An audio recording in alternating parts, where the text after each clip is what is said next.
Hello, welcome to the Universalist Church of West Hartford.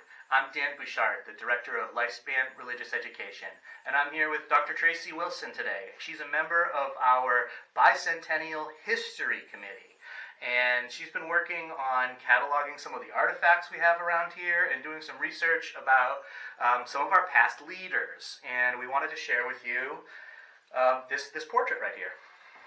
Thanks, Dan. It's so good to be here today.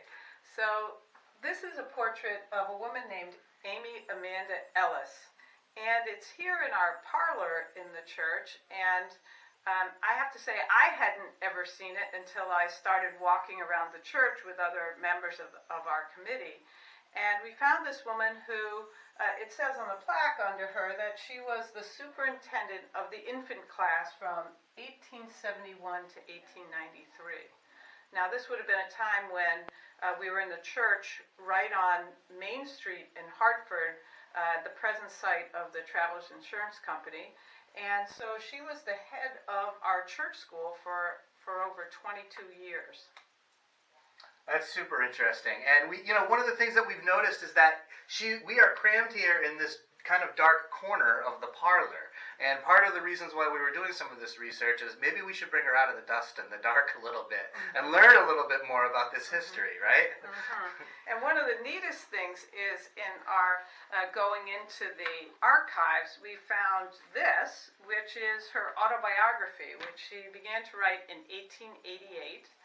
And she talks about growing up in Western Mass and then her arrival in Hartford and growing up with a Calvinist background and then starting to learn about Universalism in the 1830s.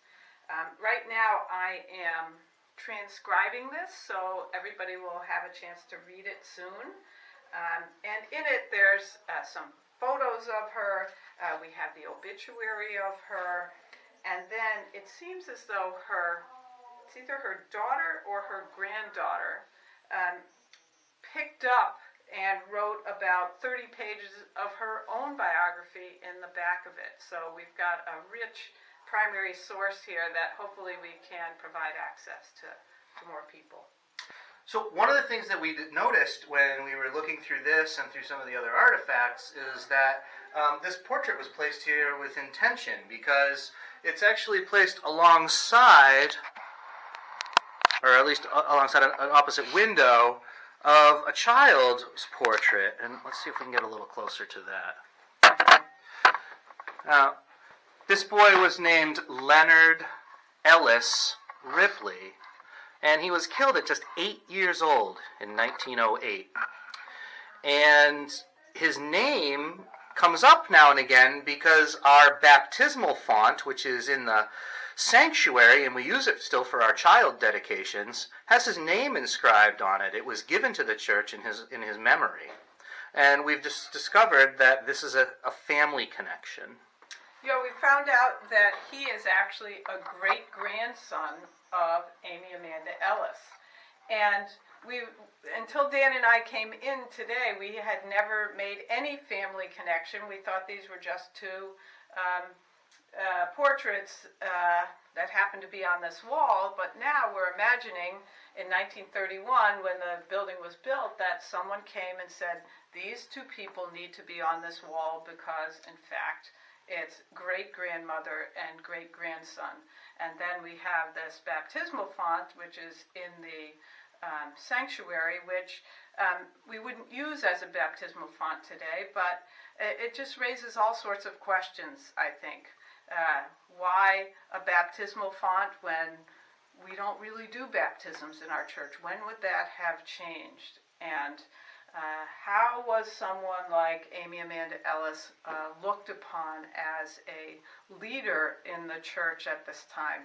Her obituary says they had to have a special time in her home where the funeral was held because there were so many people who wanted to go and pay their respects to her. So she seemed like she had quite a following, and people called her Grandma Ellis, and it seemed like she really had a big effect on those who went through her church school and she remained in contact with. And I think that this is particularly interesting because when we talk about the history of our church, and even the recent memory that I think about our church, it really is a story of families that come here and pass through our doors and leave their mark over time.